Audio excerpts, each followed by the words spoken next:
Olá, sejam bem-vindos. A partir de agora, o Mais Saúde está no ar aqui na tela da NTV. Você acompanha aí na sua casa, na sua televisão, através do canal 8.1 Digital. Estamos também no Facebook, no YouTube, no nosso site, nos nossos canais na internet. Participe com a gente, você já conhece o nosso programa. Aqui o consultório está aberto e a consulta é grátis através da sua participação, através do nosso contato no nosso WhatsApp. Mande aí, já está aí na tela, o nosso WhatsApp para você mandar a sua pergunta para os nossos convidados de hoje. É o Mais Saúde, levando informação, qualidade de vida para você. O primeiro participante do programa já está aqui com a gente, ele sempre muito prestativo, simpático, para responder e participar com a gente, o dermatologista do Actual Hospital, o Dr. Cícero Zoli. Doutor Cícero, prazer recebê-lo, revê-lo mais uma vez, meu amigo. Seja bem-vindo. Boa tarde, boa noite a você, aos que nos assistem. E é um prazer poder contribuir mais uma vez aqui. É isso, vamos falar de um assunto importante para o pessoal de casa, você que está acompanhando aí o nosso programa, psoríase. É isso, a descamação da pele. Quando isso aparece no seu corpo, o porquê disso, tratamento, diagnóstico e muito mais. Não saia daí não, e já quero deixar você ligadinho aqui no nosso programa, que na segunda parte do programa vamos falar do Fevereiro Roxo. É o mês de conscientização sobre o Alzheimer. O nosso convidado é o neurocirurgião, vai estar aqui com a gente, o Dr. Thales Caixeta. Não perca o nosso programa hoje. Vamos lá então para o nosso primeiro convidado, o nosso primeiro bate-papo, o Dr. Cícero Zoli. Psoríase. Explica para o pessoal de casa o que é psoríase. Daqui a pouquinho a gente coloca as imagens para o pessoal identificar também. Hoje os temas são pesados, né? Psoríase e Alzheimer. Importantíssimos. Psoríase é uma doença inflamatória da pele, em que a pele se manifesta com vermelhidão, escamas assim grossas, prateadas, parece uma escama de peixe. E esse processo inflamatório, ele é relacionado com a imunidade, uma alteração da imunidade da pele. E essa autoinflamação é uma inflamação espontânea da pele. Isso não é pego de ninguém, isso não vai passar para ninguém. E aí já vai a primeira orientação, que muitas pessoas têm um estigma, um medo, um preconceito dessa doença, porque é muito feia. E aí acha que isso é contagioso. Isso não é contagioso de jeito nenhum. Então a pessoa que tem psoríase, ou algum familiar que tem psoríase, a gente não precisa ter o preconceito de não tocar, não abraçar, não acariciar. Ela não é uma doença contagiosa. Muito bem. Essa doença, psoríase, ela tem vários tipos de manifestações na pele. Ela pode manifestar na pele como um todo, só nas unhas, só nas mãos, só no couro cabeludo ou de modo generalizado. Não tem uma parte do corpo específica que ela manifesta, não? Não tem. Ela tem também vários tipos, além de formas, de lugares, localizações. Ela pode ser uma placa grande, única. Ela pode ser várias pequenas placas, como se fossem umas pequenas gotinhas distribuídas no corpo inteiro. Ela, às vezes, tem um tipo especial com bolhas. Então, tudo é o processo inflamatório chamado psoríase. Por que esse processo inflamatório acontece? A medicina não tem explicação. Por que há uma diferença de uma pessoa para outra? A gente também. Só interrompendo aqui, doutor, já tem algumas imagens na tela. Se o doutor puder ir explicando. Ali já é o tratamento. As imagens anteriores, esse é um tratamento mais moderno. As imagens anteriores, que tem a mancha vermelha, a mancha descascada, essa seria o ideal para mostrar o que é psoríase, que é aquela placa vermelha, escamosa, e que a gente vê essa placa grossa, áspera, que tem no pé, na perna, mas isso pode acontecer em qualquer parte do corpo. Essa aí já é uma lesão curada, tratada, em que depois do tratamento aí já tem só uma lesão cicatricial, uma lesão escura de cicatriz. Isso é consequência dos novos tratamentos. Mas antes de falar dos tratamentos, a psoríase propriamente dito, hoje a gente sabe que às vezes ela tem um comprometimento não só da pele, ela pode vir acompanhado com dor, artralgia, como se fosse um reumatismo. Até, às vezes, a gente antigamente chamava de psoríase artropática. como se fosse uma doença diferente. E hoje a gente entende que é a mesma doença, só que às vezes com manifestação só na pele e uma manifestação só na pele ou só na pele e nas articulações. Doutor, essas aparições, essas manchas, né? O diagnóstico em si dessa doença é a partir de que idade? É quando que isso acontece? Não tem idade também? Não a qualquer tem idade. momento? É uma doença que ela pega o adulto jovem, grande maioria das vezes. Na grande parte. Mas ela pode ser na infância e no adulto, na pessoa mais velha. Mas ela não tem assim uma predileção, uma preferência para a idade, também não tem preferência para sexo. E ela pode, quando começa na infância, às vezes ela tem um comprometimento mais sério das articulações. E também a psoríase pode vir acompanhado com queixas de intestino, alteração de coluna. Então é uma doença que ela pode ter uma manifestação exclusivamente na pele e vir acompanhado de sintomas, de desconforto em outros órgãos. Eu ia perguntar para o doutor, para o pessoal de casa já poder ficar atento, quais são os primeiros sinais de que é psoríase, de que ela vai chegar, ela dá sinais, chega de uma vez, os sintomas. O primeiro sinal, em 90% das vezes, é a lesão da pele. É aquele vermelhidão, aquela placa escamosa, prateada, endurecida. Esse é o primeiro sinal. Os outros comprometimentos são mais demorados, são mais lentos, mas o diagnóstico primeiro é através da lesão da pele, que pode ser às vezes só no couro cabeludo, só nas mãos, só nas unhas, qualquer parte do corpo. A gente vai colocar algumas imagens aí na tela, se tiver as imagens anteriores, as primeiras que eu mandei para a produção, puder colocar pra gente. E a pergunta que eu quero fazer pro doutor também é o seguinte: isso vem através de uma coceira, uma irritação na pele, causa dor? Qual que é o sofrimento para o paciente? A lesão clássica vermelha pode sim ou não vir acompanhado da coceira. A coceira não é o sintoma predileto. Às vezes não é a causa primeira que a pessoa vai ao consultório pelo sintoma da coceira.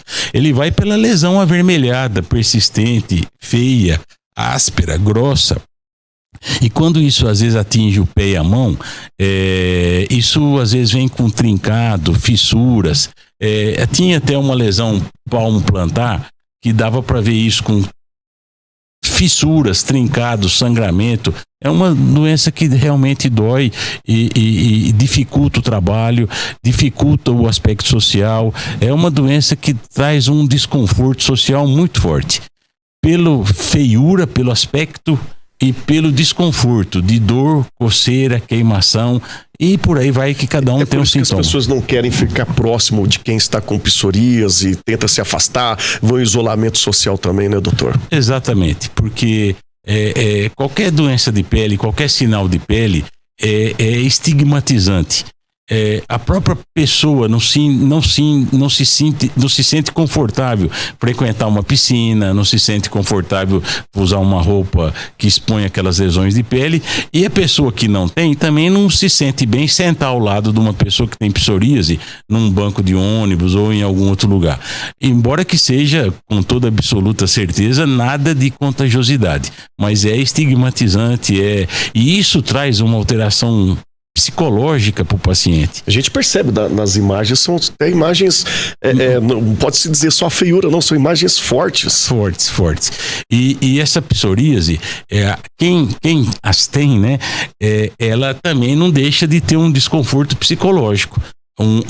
Uma pessoa, e isso às vezes é até entendido como uma doença psicológica, também não é. É uma doença de pele e que naturalmente a pessoa, quando tem a psoríase e também tem um desconforto psicológico, um estresse, uma ansiedade, uma depressão, lógico que piora o quadro da psoríase. E essa é a pergunta, a nossa primeira pergunta aqui da nossa telespectadora, que mandou através do nosso WhatsApp, se tem a ver com alguma relação emocional, se através do estresse.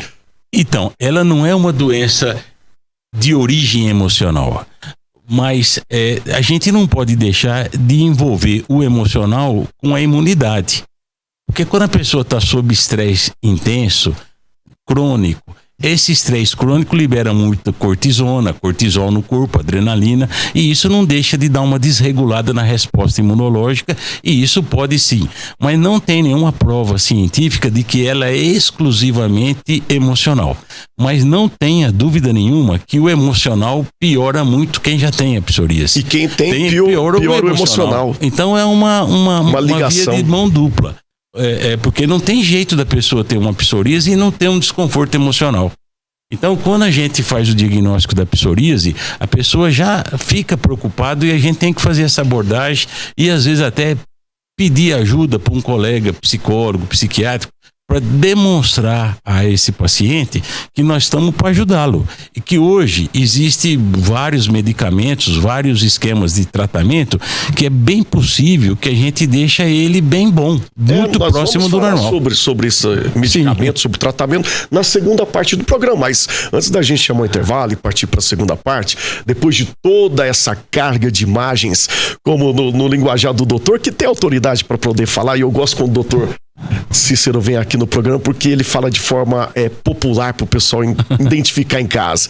O doutor disse fiura, com toda essa feiura, né? Não é causa. Não é possível. Mas eu gostaria, com toda essa feiura, né, de que traz a psoríase, ela tem cura? Então, nós vamos falar no segundo bloco da cura da psoríase. Ela não tem uma cura definitiva. De 100%? Não tem. Muito bem. Assim também, como o diabetes não tem cura, a hipertensão não tem cura, mas a pessoa vive muito bem com o tratamento da pressão alta, com controle. A psoríase, a pessoa pode muito bem fazer um tratamento e ficar muito bem sem as manchas, ou com uma melhora de 70%, 80% das manchas. Se coça sem coceira, se arde sem ardor. Tem o controle. Muito tranquilo. Isso mas tem. Desde vale salientar, e a tecla que a gente bate no programa aqui, doutor, tendo sempre ao lado o profissional. Sim. E além do profissional, cada ser humano é um. A gente nunca pode, mesmo que a gente tenha muita experiência, ter uma vivência de uma melhora, tem paciente que não tem uma melhora 100%. Mas a gente tem que demonstrar ao paciente que nós estamos junto a ele para melhorar o máximo que a gente pode. Se não melhora com remédio, tem outro. Se não tem outro, tem o outro. Mas nós vamos junto até onde pode melhorar. Mas hoje é bom da gente deixar importante uma fala aqui importante, que é psoríase, que até pouco tempo atrás era tido como uma doença exclusivamente de pele. Hoje a gente sabe que ela também dá sinal de comprometimento interno. Então, quando você pega uma psoríase em pessoa obesa, essa pessoa ela tem mais chance de ter alguma doença cardíaca, um infarto miocárdico, uma morte súbita. Essa pessoa tem muito mais chance de ter, por exemplo, um problema de dislipidemia, um diabetes tipo 2, gordura no fígado. E nessas pessoas, o controle da psoríase é mais difícil. Então, hoje a gente aprendeu que a gente tem que tratar o paciente como um todo, tratando a psoríase e investigando, mesmo que ele seja jovem, um adulto jovem ou maduro ou não, investigar esses comprometimentos internos. E o tratamento visa a melhora como um todo do ser humano. Importante, então, ter sempre um bom profissional do lado. E aqui no nosso programa, a gente traz sempre do Actual Hospital. Sempre o nosso parceiro aqui, tá bom? Vamos pro nosso intervalo, então. Daqui a pouquinho a gente vai falar sobre medicação, sobre o tratamento da psoríase. Não sai daí, é rapidinho o nosso intervalo e eu volto já já.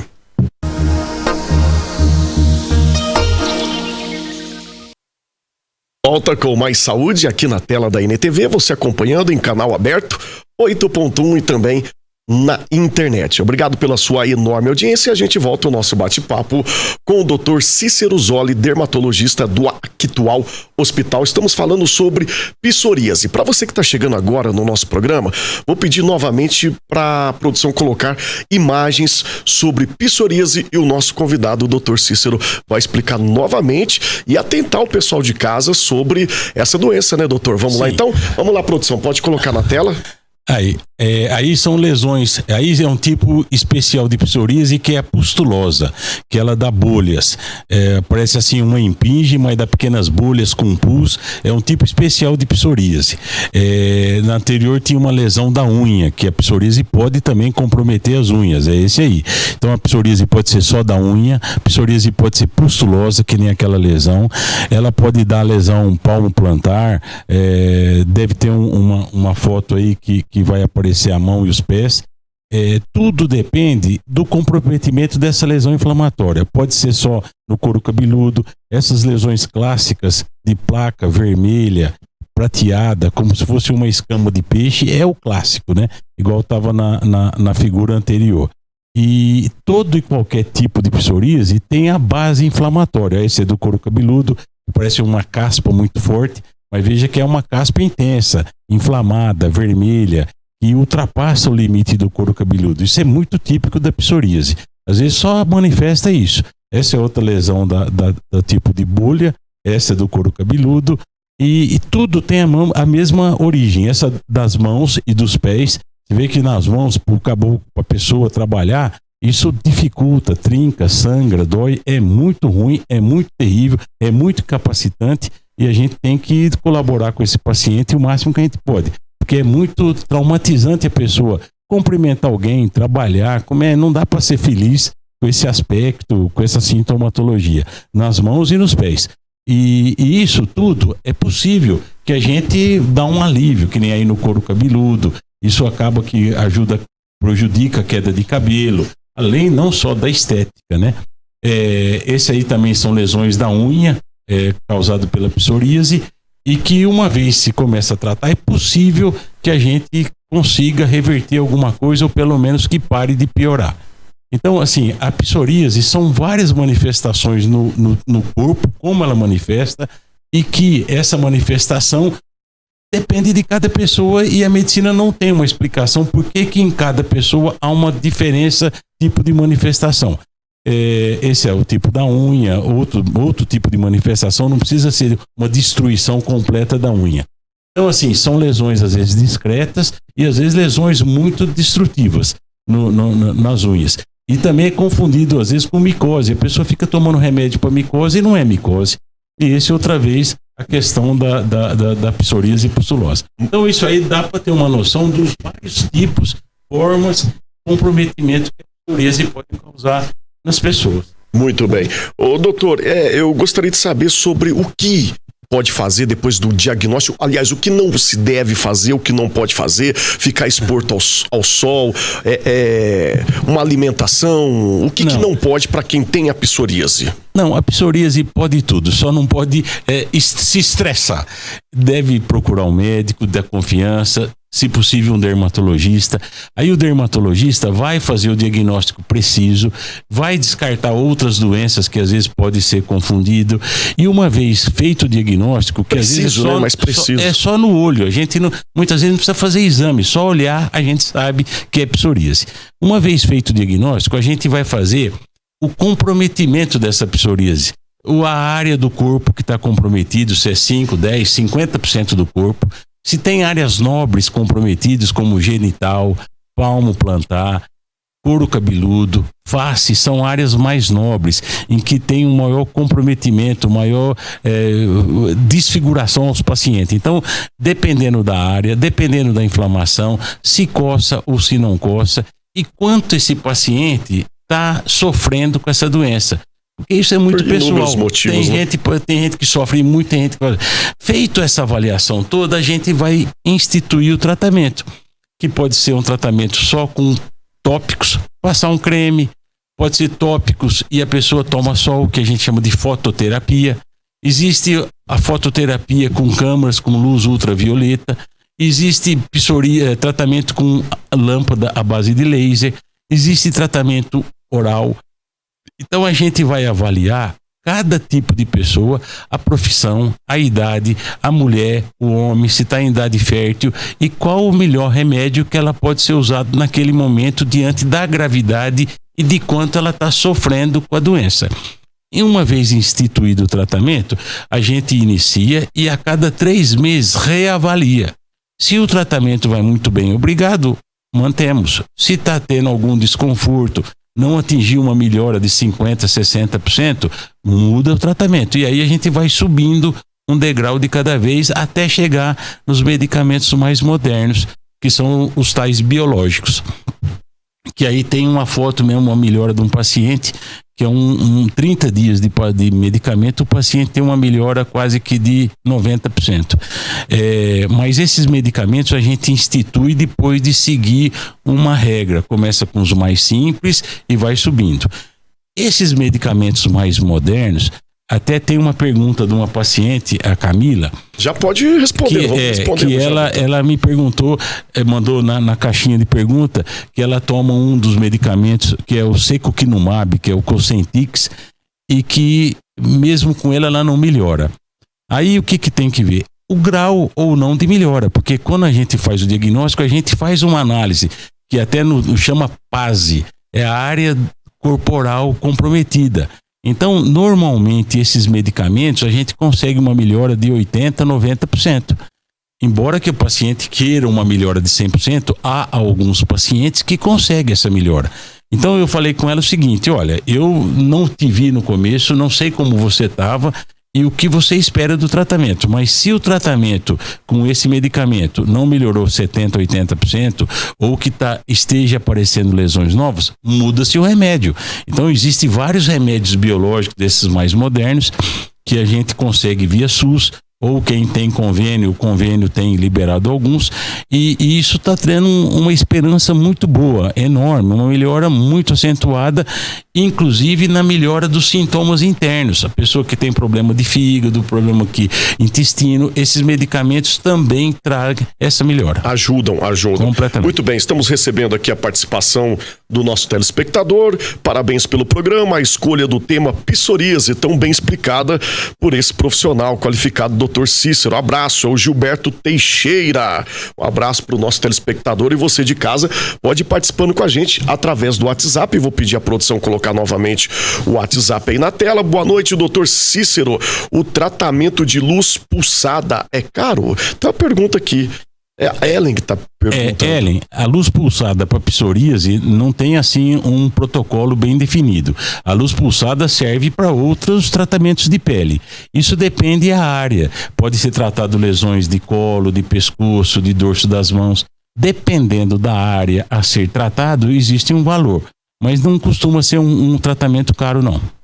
Muito bem. A pessoa quer saber se pode ficar exposto ao sol, se isso interfere em alguma coisa. Sim. Ou só durante o tratamento ou para gravar. O sol é benéfico à psoríase. No inverno, no frio, a psoríase tende a piorar um pouquinho pelo ressecamento. E no verão ela tende a melhorar. E muitas vezes a gente lança a mão do sol, que a gente chama do sol terapêutico, para tratar a psoríase. Às vezes a gente usa medicamento que a pessoa passa no corpo e faz a exposição solar. E às vezes a gente pede para tomar sol espontaneamente, sem passar medicamento. Então o sol controlado, ele costuma ser muito benéfico à psoríase. Muito bem, a pergunta interessante aqui do nosso telespectador, o Rodrigo, mandou pra gente. A psoríase pode ser agravada por fatores como o álcool, o tabagismo? Diretamente não, indiretamente sim, porque eu disse que a psoríase hoje a gente sabe do comprometimento interno dela. Então o álcool, ele aumenta as químicas do processo inflamatório. Então aquela história do álcool é o happy hour, não é muito happy hour. Aquele álcool do fim da tarde, a pessoa fica mais agitada, mais adrenalina. E como isso interfere no sistema imunológico, certamente pode agravar. Lógico que não é a causa desencadeante, primeira, que causa psoríase. Mas álcool e psoríase não combinam. Muito bem, mais uma pergunta aqui da Lília. Como aliviar os sintomas? É através do tratamento. O tratamento. E aí depende dos sintomas, da extensão, do número de lesão, do comprometimento, quanto do corpo está comprometido, das áreas específicas. A pessoa pode ter uma lesão, mas vamos supor que seja na genitália. É muito traumatizante. Então você tem que agir conforme a lesão, conforme o quadro, de acordo com aqueles sintomas. Nessa parte do corpo, doutor, isso é rotineiro lá no consultório? É frequente, é relativamente frequente. E isso é muito traumatizante. É dolorido, é feio, não tem nada de bom. Aí você tem que acolher o paciente, saber que ele está sofrendo e fazer, como diz no popular, dar tripa o coração para fazer um auxílio para o paciente. Muito bem, lembrando que psoríase é coisa séria, viu, gente?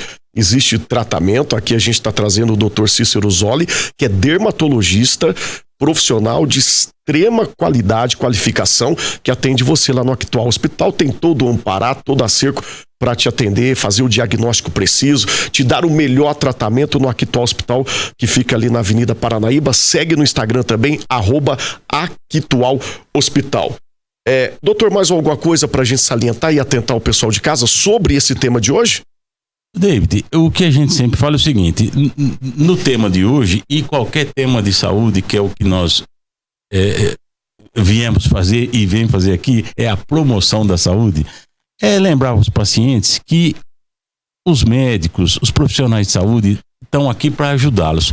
Então, a pessoa não deve ficar mentindo para si mesmo, não deve subestimar os sintomas. Qualquer desconforto que a pessoa tenha na pele, coceira, queda de cabelo, mudança de hábito intestinal, deve procurar um médico.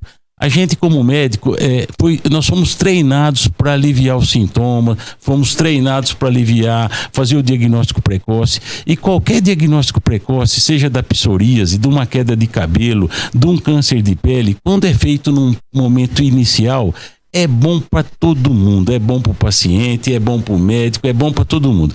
Então, qualquer que seja o sintoma, qualquer que seja a doença, a pessoa sentiu qualquer desconforto, esse desconforto persistiu por 1, 2, 3 semanas, deve procurar a orientação do seu médico e fazer o diagnóstico e tratar. Muito bem falado, o mais rápido possível, quanto antes melhor, não é isso? Doutor Cícero, sempre é um prazer recebê-lo aqui no programa e espero o mais breve possível com outro tema, como o doutor mesmo disse. Esse é o nosso papel também, levar informação, qualidade de vida para o pessoal aí do outro lado. O nosso abraço a toda a família do Actual. Eu que agradeço essa oportunidade e sempre que precisar nós estamos à disposição. Um abraço a você e aos telespectadores que nos ouviram. E quem tiver alguma dúvida, gente, pode mandar lá no Instagram do Actual. Sim, no Instagram pessoal do Atual, aqui da NTV, que eles nos repassam. Não fique com dúvida. Qualquer dúvida de saúde pode nos perguntar. Muito bem falado. Actual Hospital aí no Instagram. Segue lá. Vamos pro nosso intervalo. Daqui a pouquinho vamos falar sobre o Fevereiro Roxo, o mês de conscientização sobre o Alzheimer. Já está aqui com a gente o neurocirurgião Thales Caixeta pro nosso bate-papo. Vamos lá, produção. É rapidinho e eu volto já já. Muito bem, estamos de volta com mais saúde aqui na tela da NTV e a gente volta com a segunda parte do nosso programa falando sobre o Fevereiro Roxo. É o mês de conscientização sobre o Alzheimer. E a gente recebe mais uma vez no nosso programa, já é de casa, o nosso parceiro, o neurocirurgião, está aqui com a gente, Dr. Thales Caixeta. Meu amigo, prazer recebê-lo mais uma vez. Boa noite, David. Boa noite, telespectadores. É sempre bom voltar e falar de um tema tão importante, né, quanto o Fevereiro Roxo, mês de conscientização e prevenção da doença de Alzheimer. É importante ter um mês dedicado a essa pauta, mas é sempre importante a gente falar sobre essa doença, sobre esse diagnóstico, que infelizmente, pelos números que a gente tem nos estudos, tem aumentado, né, doutor? David, é de extrema importância debater a doença de Alzheimer. Na verdade, é uma doença que é consequência, inclusive, das evoluções que nós apresentamos no último século em relação às melhores condições de saúde, melhores condições de moradia, de higiene, né? Até por curiosidade, né? Eu conversei com uma paciente minha hoje à tarde e eu fui perguntar para ela se ela, quando jovem, conhecia alguém que tinha Alzheimer, né? Ela está na faixa dos 70 anos de idade. Né? Diagnóstica com Alzheimer, essa paciente? Não. Mas comentando sobre o assunto, eu comentei com ela que eu viria aqui no Mais Saúde, ela inclusive deve estar assistindo, né? E eu mostrei para ela a evolução da expectativa de vida do brasileiro ao longo do século passado e agora. Então, o brasileiro, na década de 40, tinha uma expectativa de vida de 45 anos. E hoje a gente está beirando os 80, né? Então, o que acontece? nós estamos envelhecendo, as pessoas envelhecendo, muda, na verdade, o grupo de doenças que começa a comprometer esses indivíduos. Então, não é que você tem mais Alzheimer sendo diagnosticados, né? Nós estamos vivendo mais e nós precisamos nos conscientizar que se nós não cuidarmos, podemos no futuro talvez evoluir com uma condição dessa. Muito bem, então os números de que estamos vivendo mais nos traz uma certa esperança. Sim, ao mesmo tempo. David, a gente consegue viver mais, mas a gente está vivendo melhor? Essa aí fica um questionamento para os telespectadores. Né? Hoje, a incidência de estresse, ansiedade, distúrbio do sono, obesidade, hipertensão, né? Tabagismo. Então, se a gente for buscar na literatura, né?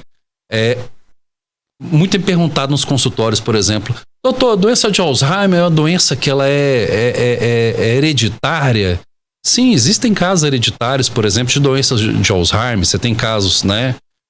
Só que representam 0,1% dos casos. É muito pouco, né? 70% dos casos de doenças de Alzheimer são relacionados a mutações de um grupozinho de genes. Chama PPA. É o pra gene. Gente, só para você. Pra gente chegar nesse ponto, eu gostaria que a gente começar lá no início. O que é para o pessoal de casa? A gente hoje ouve falar tanto sobre Alzheimer e acredito que o pessoal de casa, a primeira coisa que se identifica é com esquecimento, né? Com só depois na terceira idade. Mas vamos explicar para o pessoal de casa o que é de fato essa doença, o Alzheimer. Sim, a doença de Alzheimer é uma demência, né? O que se entende por demência, né? Um grupo de doenças que afeta, né, a cognição, o comportamento, né, dos indivíduos, né, ao longo de suas vidas, né? Existem várias demências, né? A doença de Alzheimer é a demência mais frequente. Quando a gente fala em demência, 70%, 60% dos indivíduos vão ter a doença de Alzheimer. É como se fosse suspeita de demência o indivíduo, você pegar e jogasse uma moeda, né? Mais que a metade das vezes você acertaria que aquilo é a doença de Alzheimer, né? Cabe ao médico, por exemplo, como nós, né, neurólogos, você conseguir diferenciar, talvez aqueles indivíduos que têm outras demências, algumas demências, por exemplo, que são potencialmente tratáveis, né? A gente tem que lembrar que existem, por exemplo, as hidrocefalias de normotensão, os hematomas subdurais crônicos, as demências, por exemplo, de ordem vascular. Então, por exemplo, existem demências, inclusive, que são tratadas, potencialmente tratadas. Agora, com relação ao Alzheimer, não. Né? O Alzheimer é uma doença crônica, progressiva, né? Relacionada a mutações genéticas. Aí você vai falar assim, doutor, mas mutação genética? Sim, mutações genéticas. Existem genes, né? Você tem o PPA, que é o gene precursor amiloide, tem as pré-senilinas, não cabe nem a gente falar aqui, mas sempre enriquecendo. É bom dar uma pincelada pro pessoal de casa saber, David, tecnicamente também. A gente tem uma mutação a cada 2 minutos. Eu, você, estamos aqui sentados, os telespectadores estão sentados, todos nós temos mutações, né, a cada 2 minutos. Por que essas mutações não apresentam, por exemplo, impacto? Porque existem mecanismos, né, do nosso corpo, das nossas células, né, de reparo. Então Deus fez algo assim tão perfeito que você tem uma mutação e você consegue, obviamente, suplantar aquele defeito e as células depois passam a crescer, a se multiplicar de forma normal, como foi, né, previsto, né, no nosso DNA. Então você tem condições, por exemplo, como o tabagismo, você tem a diabetes mellitus, são, por exemplo, situações que nós nos expomos, né, durante a vida, né, o alcoolismo, né, são situações que levam o quê? Indivíduos a ter um maior estresse oxidativo. O que é estresse oxidativo? Alterações metabólicas que favorecem a ter mais mutações. E às vezes você vai ter uma mutação daquilo que às vezes te protege, aí que sobrevêm as doenças, né? Então a doença de Alzheimer, apesar de ser genético, você tem aqueles pouquíssimos casos que são familiares, 0,1%, né? Menos de 1% dos indivíduos Alzheimer é transmitido de pai para filho. A grande maioria da gente, a gente caça com a mão. Então, é isso, como o doutor disse, né? Através do tabagismo, para quem fuma, para quem bebe, não vê a longo prazo mais aliás, a curto prazo, mas ao longo prazo, na saúde, é o velho ditado, a conta chega. Exatamente, David. Outras situações também estão implicadas, né? Então, por exemplo, baixa escolaridade. Você tem indivíduos que ao longo da vida, às vezes não tiveram a oportunidade que a gente teve, por exemplo, de frequentar uma escola, de ter acesso à leitura, atividades culturais, artísticas, cinema, etc. Essas pessoas têm uma tendência um pouco maior. Você tem indivíduos, por exemplo, que ao longo da vida, por exemplo, perdem a audição, perdem a visão. Indivíduos que, por exemplo, às vezes detêm comorbidades, às vezes doenças psiquiátricas, fazem uso de fármacos, às vezes, que podem, às vezes, potencializar essas condições. Então, é amplo, né? O debate sobre a doença de Alzheimer, ela precisa ser realmente cotidianamente, é bem ampla, né, lembrado. Ela é bem ampla. Sim, também, claro. As causas, o porquê, os pontos de interrogação, mas um fato curioso que o doutor citou, até para mim, sobre essa questão da escolaridade, do estudo. O porquê isso, doutor? Talvez por não ter colocado o nosso cérebro para trabalhar, para ter essa informação, ter mais informações, movimentar mais. Isso. Seria mais ou menos por isso? Sim, né? Deus deu algo pra gente que é super importante, que poucos conhecem, que chama-se sinapse. O que é sinapse? São os locais onde os neurônios se encontram. Então, quanto mais você estuda, quanto mais você lê, né, mais sinapses você vai ter. Quanto mais sinapses você vai ter ao longo da vida, te protege, entendeu, da doença de Alzheimer. Então, suponhamos, né? O que causa, por exemplo, a doença de Alzheimer, né? É um defeito genético que leva ao acúmulo de uma proteína, né? A chamada beta-amiloide. Então, beta-amiloide é uma proteína que se vai acumular no interior das células e entre as células neuronais, atrapalhando justamente o quê? As sinapses. Então você tem um indivíduo, vamos supor, que estudou muito, que tem muitas sinapses, né? Acumula proteína, mas o indivíduo tem outros locais, digamos, que ele pode escapar. Eu digo que a pessoa tem mais recursos, né? Então a pessoa, por exemplo, que estudou muito matemática, ela vai ter mais recursos para poder fazer os cálculos. Uma pessoa, por exemplo, igual jornalista, igual você, né? Fala, né? Lê, escuta, né? Você tem mais recursos, por exemplo, semânticos. Então, a escolaridade é protetiva, a baixa escolaridade favorece, por exemplo, na verdade, o diagnóstico precoce da doença de Alzheimer.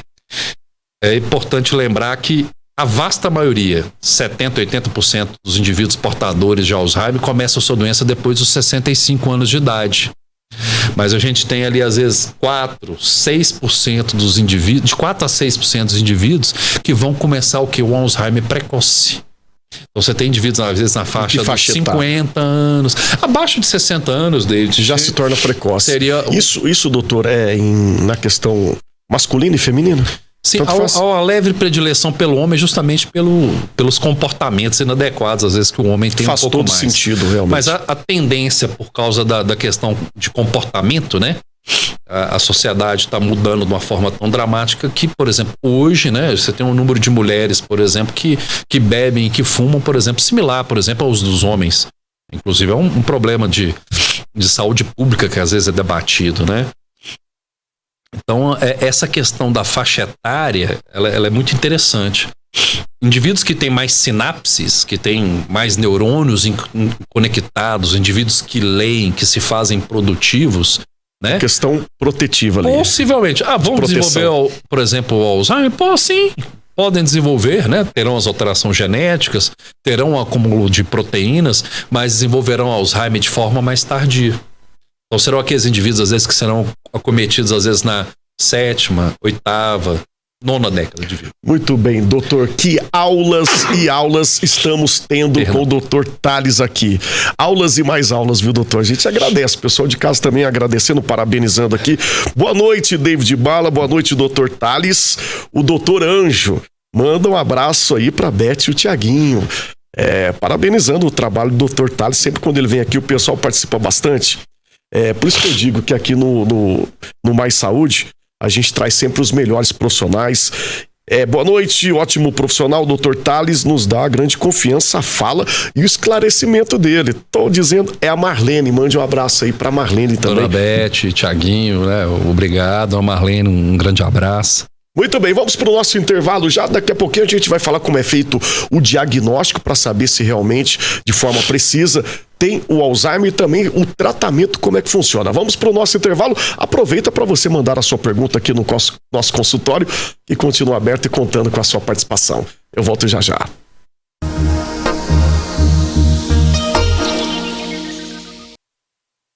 Muito bem, estamos de volta com Mais Saúde aqui na tela da NTV, falando sobre o Fevereiro Roxo. Com ele que entende do assunto, tem autoridade da aula sobre essa pauta, o neurocirurgião Dr. Tales Caixeta. Falamos um pouquinho o porquê, né, dessa doença, onde vem gradativamente, se é hereditária ou não. Mas agora queremos saber sobre o Alzheimer. Como é feito o diagnóstico? Teve uma pergunta extremamente importante. Primeiramente, é a gente suspeitar da doença de Alzheimer, né? Então, você tem um familiar, um ente querido, que começa a ter alterações de memória de curto prazo. Você tem alterações em vários campos da cognição. Então, vamos tentar explicar melhor, né? Então, você tem uma pessoa que é uma professora. Essa professora, ela estava acostumada em fazer suas atividades cotidianas, né?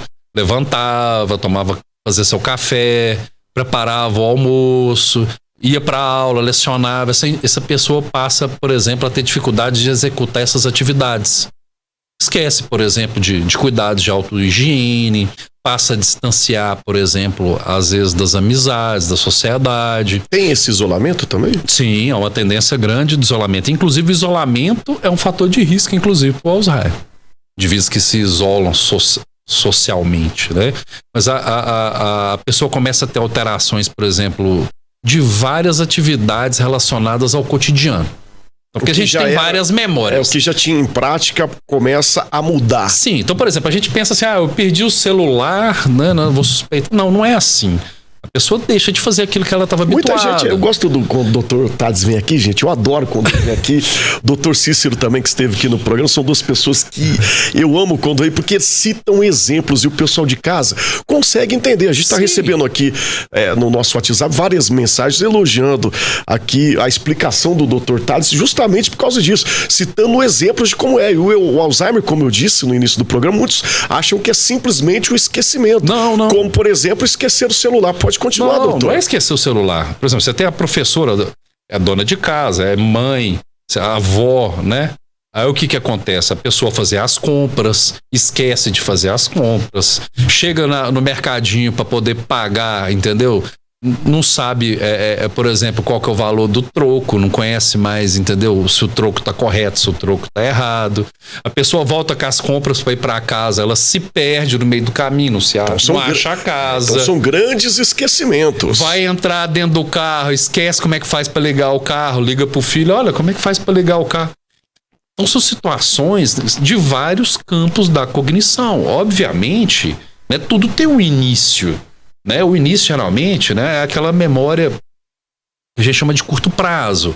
Né? Então, por exemplo, a pessoa consegue lembrar, essa mesma professora, né, ela se lembra da igreja, da decoração da igreja, do nome do padre, por exemplo, que às vezes celebrou o casamento dela, mas não lembra, por exemplo, o que ela comeu de manhã cedo.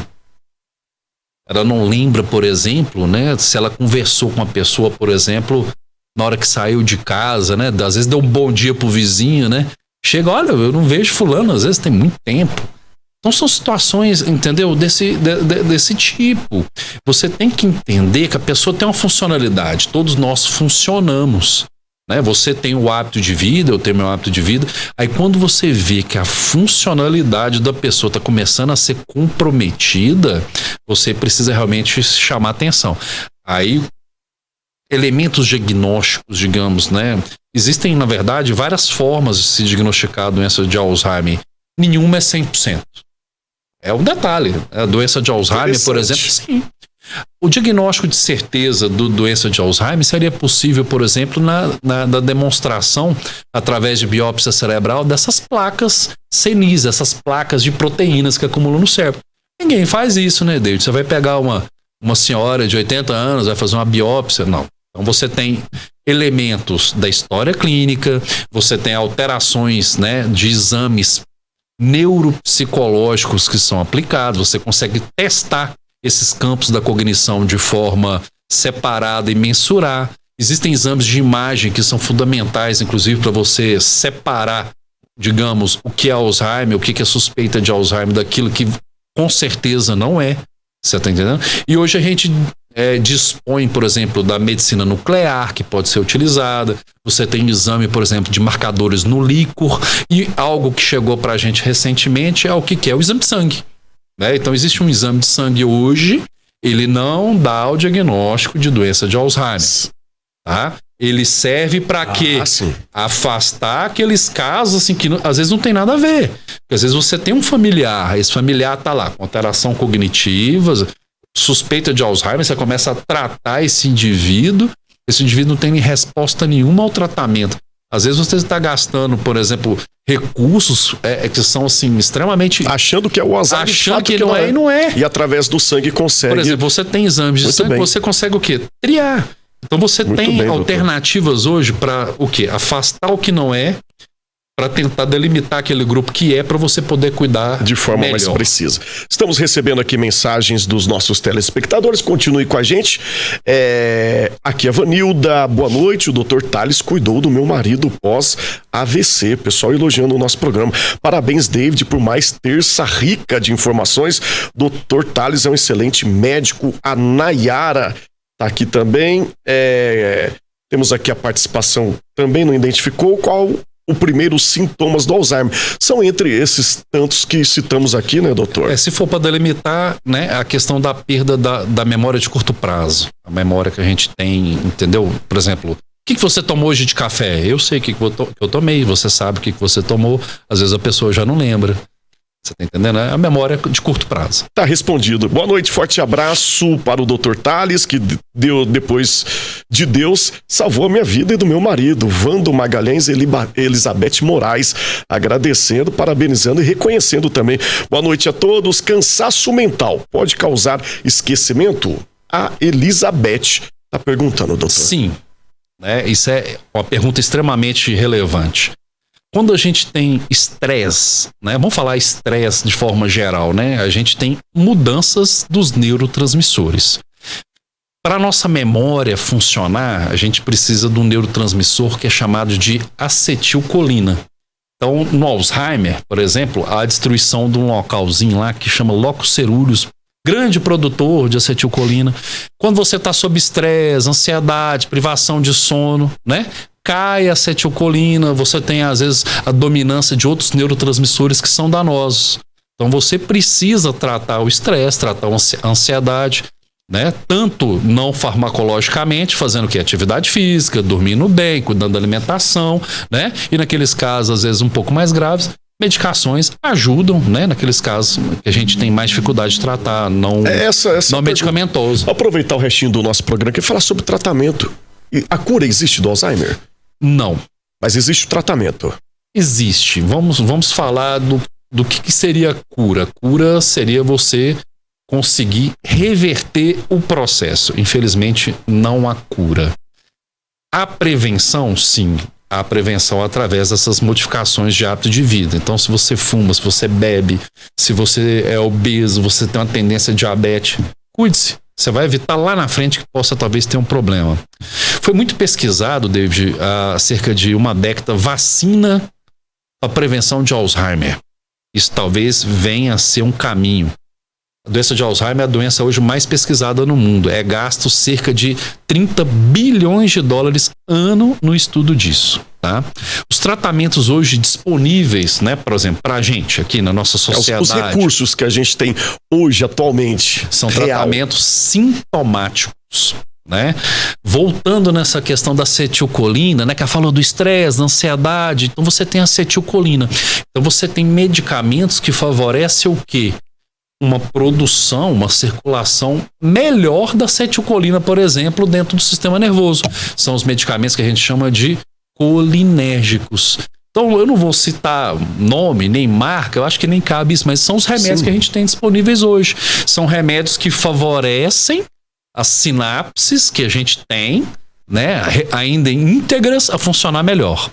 Agora, a esperança também, né? A gente tem que pensar na questão da biotecnologia, né? Então, a biotecnologia hoje é uma área que está revolucionando várias doenças, né? A gente tem, por exemplo, a campanha do Dudu, né, que está sendo realizada, né?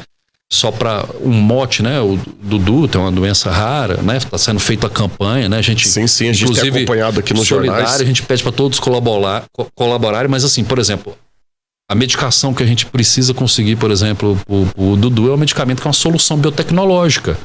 Então, a solução biotecnológica, por exemplo, de alto valor, né? Entendeu? Mas tem, né? Descobriu-se, foi pesquisado, né? Achou-se uma possibilidade, né? Se não cura, pelo menos de melhora, né? Na doença de Alzheimer surgiu já o primeiro medicamento, é disponível nos Estados Unidos, também uma solução biotecnológica, é um anticorpo, né? Uma imunoglobulina, na verdade, e você vai ligar, né, a essas placas são reconhecidas e o nosso próprio organismo destrói essas proteínas anormais.